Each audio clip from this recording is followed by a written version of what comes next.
Bien, amigas, amigos, me vais a emocionar, cosa que es bastante difícil. Gracias. Me han dicho que hable del hicimos. Y bueno, voy a decir algunas cosas.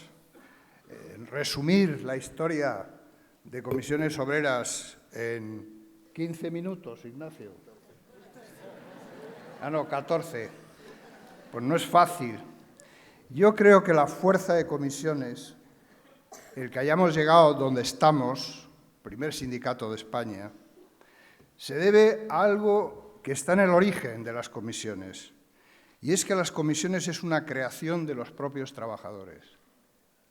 No es una creación en un momento determinado, en un sitio, sino que lo crean los propios trabajadores en las condiciones de la dictadura, porque los sindicatos verticales no servían para nada, eran todo lo contrario al sindicalismo, porque tampoco los sindicatos históricos en ese momento jugaban un papel de organización y movilización de los trabajadores.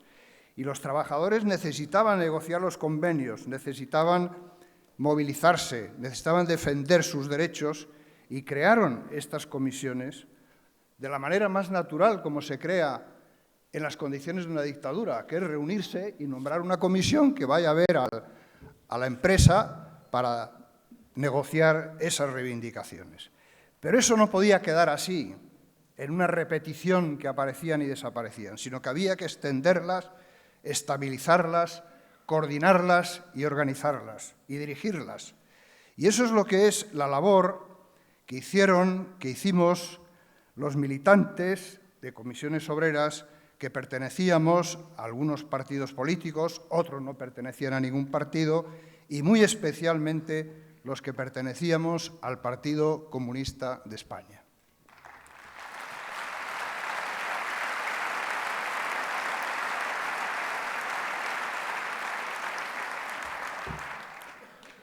Era una nueva clase obrera. Yo muchas veces me quedo asombrado. Julián, ¿qué edad teníamos cuando dirigíamos las comisiones obreras en las condiciones de la dictadura? Alrededor de 30 años. Y teníamos responsabilidades enormes, porque acertar o no acertar podía llevar a un desastre. Creamos la Coordinadora General de Comisiones Obreras. ¿Por qué? Porque no era suficiente estar luchando cada uno en sus empresas. Teníamos intereses comunes. Los trabajadores teníamos, tenemos y seguiremos teniendo intereses comunes en Andalucía y en Cataluña, en Euskadi y en Galicia. Intereses comunes, únicos, que son los intereses de los trabajadores. Y teníamos que defender la amnistía, la libertad sindical, los estatutos de autonomía, todos los derechos de manifestación, el derecho de huelga, y esos eran intereses comunes y necesitábamos coordinar en toda España a las comisiones obreras. Y de ahí nació las coordinadoras generales de comisiones. Pero ¿por qué comisiones moviliza donde otros no? ¿Por qué organizaba de esa manera a los trabajadores? Porque en las reuniones, en las asambleas, los propios trabajadores eran, con los dirigentes, con los líderes naturales que surgían, los que planteaban sus reivindicaciones, las que eran más sentidas, las que eran más realistas, porque los trabajadores en aquella época, yo creo que siempre hay que ser muy realista y saber exactamente lo que podemos conquistar. Y ahí supimos hacerlo, supimos aprovechar las posibilidades legales, que fue decisivo en el desarrollo de comisiones obreras, porque había que protegerse de la dictadura y de su represión. Nadie tenía capacidad de movilizar en aquellos momentos salvo comisiones obreras. Esa es la realidad. Los partidos estaban divididos, eran clandestinos, algunos vivían en el exilio y, por lo tanto, había una organización, se ha dicho ahí por parte de un historiador, comisiones era el que movilizaba, la que influía además en otros movimientos. Esto fue una labor fundamental que no debemos olvidar. Comisiones no solo organizaba a los trabajadores, influyó en la creación de las comisiones juveniles, de las comisiones cívicas, de las comisiones de campesinos, de las comisiones de barrio, de las mujeres, de los estudiantes. Generamos una hegemonía social en la sociedad española cuando movilizábamos a los trabajadores. No nos quedábamos solo en la organización de los trabajadores. La dictadura, evidentemente, se percató del peligro que suponía Comisiones Obreras e inició una represión feroz contra nosotros. Hay una cosa que dijo el coronel San Martín, jefe de los servicios de inteligencia en aquel momento, en un libro que ha escrito de memorias, que dijo literalmente: Comisiones era el verdadero motor de todo el aparato subversivo en España. Éramos eso.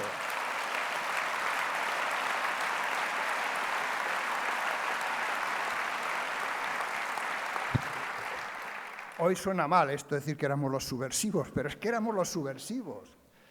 Hay un informe de la policía que a mí me dejó sobrecogido, que lo he visto no hace mucho sobre mí, del inspector Yagüe, jefe de la política social. Decía: individuo nefasto, como todos los que frecuenta. Dice, y luego dice una cosa tremenda, como para escribir un libro: solo utiliza la libertad para delinquir.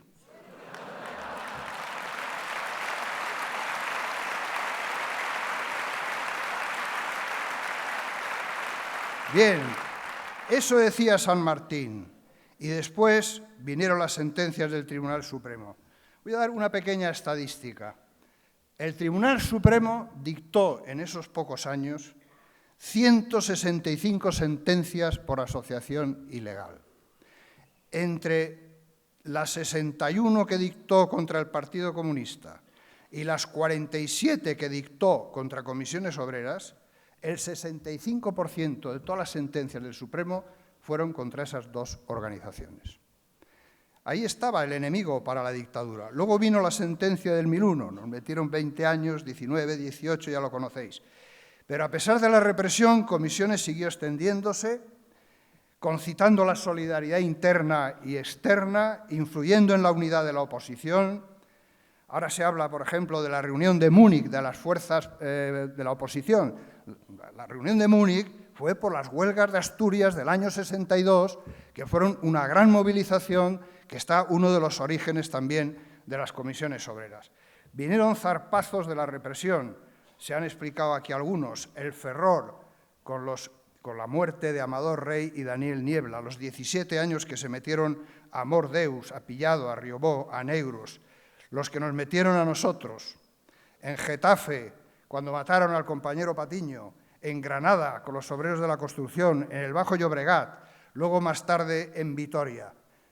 La transición a la democracia ha sido, en general, visto históricamente, en otros procesos se puede decir que fue pacífica, pero hubo muchos muertos en esa transición. Y los muertos, muchos de ellos, fueron de comisiones obreras.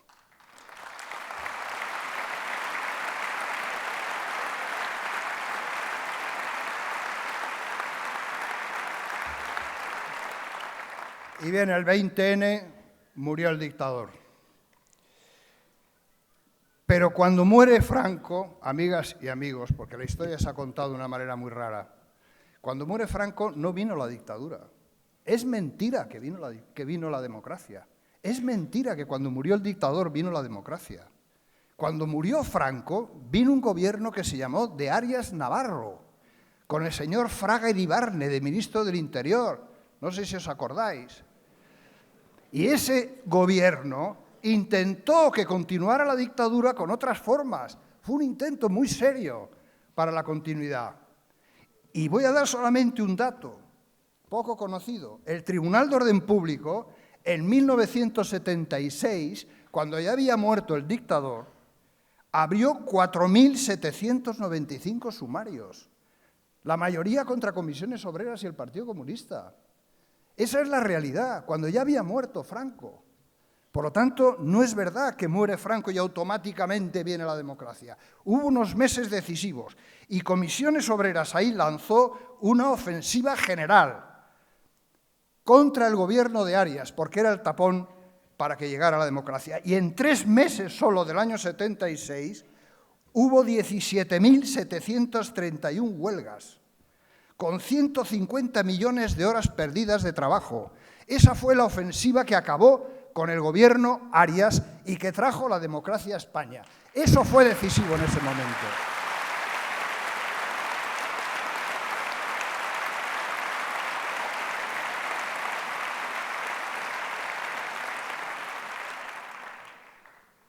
Un ministro de aquel gobierno, don José María Areiza, en sus memorias dice: una galerna de huelgas se abatió sobre el gobierno Arias.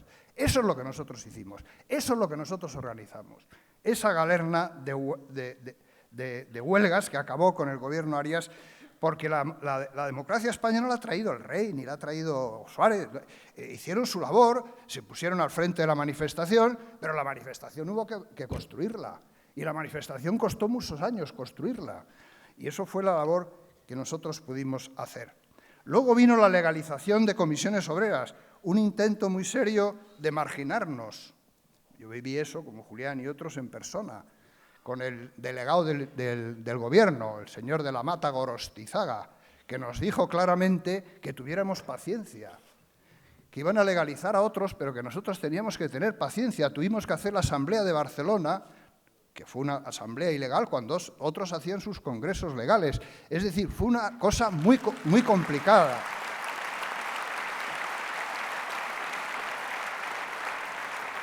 Y le dijimos que no, que le íbamos a montar, como se dice ahora, un gran pollo. Entonces comprendió que efectivamente era inviable dejar en la legalidad a comisiones obreras. Nosotros contribuimos de manera muy seria a que se hicieran los pactos de la Moncloa, que permitió después hacer la Constitución. A nosotros nos propusieron, antes de los pactos de la Moncloa, que hiciéramos un pacto social. El señor Suárez, el gobierno, nos dijo a las comisiones obreras y a la UGT y a USO que hiciéramos un pacto social. Y nos negamos a hacer un pacto social porque lo que este país necesitaba era un pacto político que trajera una Constitución democrática. Si nosotros hubiéramos aceptado ese pacto social, a lo mejor los sindicatos hubiéramos tenido un protagonismo, pero le hubiéramos dado una baza enorme a ese gobierno y hubiera podido prescindir de los partidos políticos de la oposición. Ese es un servicio que este país debe a las comisiones obreras fundamentalmente.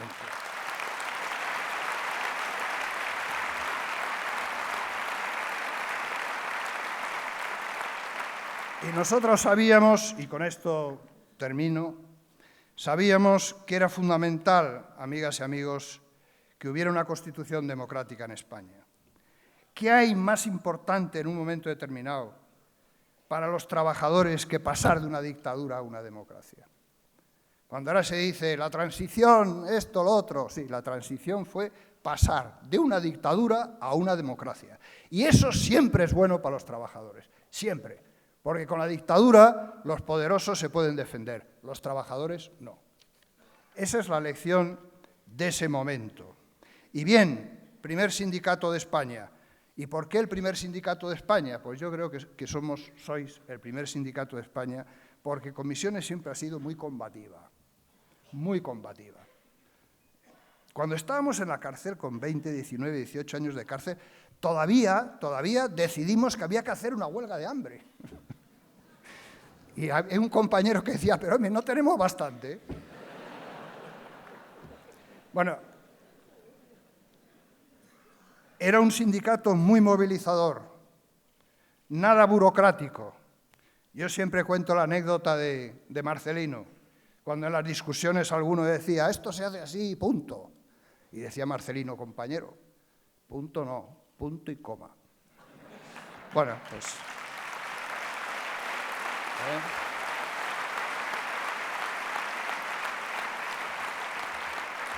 Hemos sido siempre un sindicato que llamábamos sociopolítico. ¿Por qué? Porque además de las reivindicaciones de los trabajadores de los convenios, nos metíamos en todos los fregados, políticos, sociales, vivienda, seguridad social, educación y, por supuesto, en aquella época, todos los temas de la democracia. Unitario, solidario por encima de todo. Si no hay solidaridad, No hay izquierda ni hay sindicalismo. La solidaridad es la base de todo.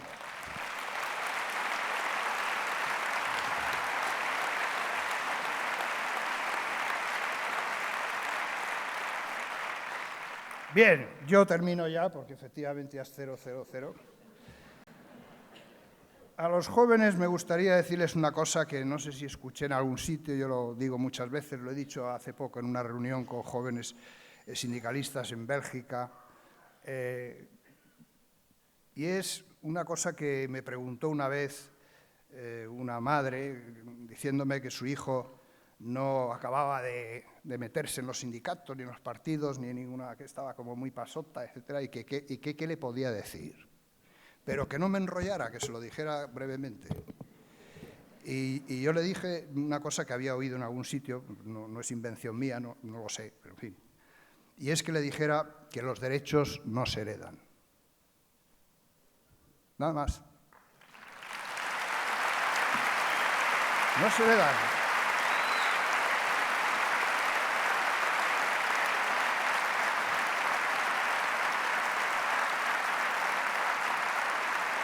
En fin, queridas amigas y amigos, comisiones es lo mejor que hemos hecho.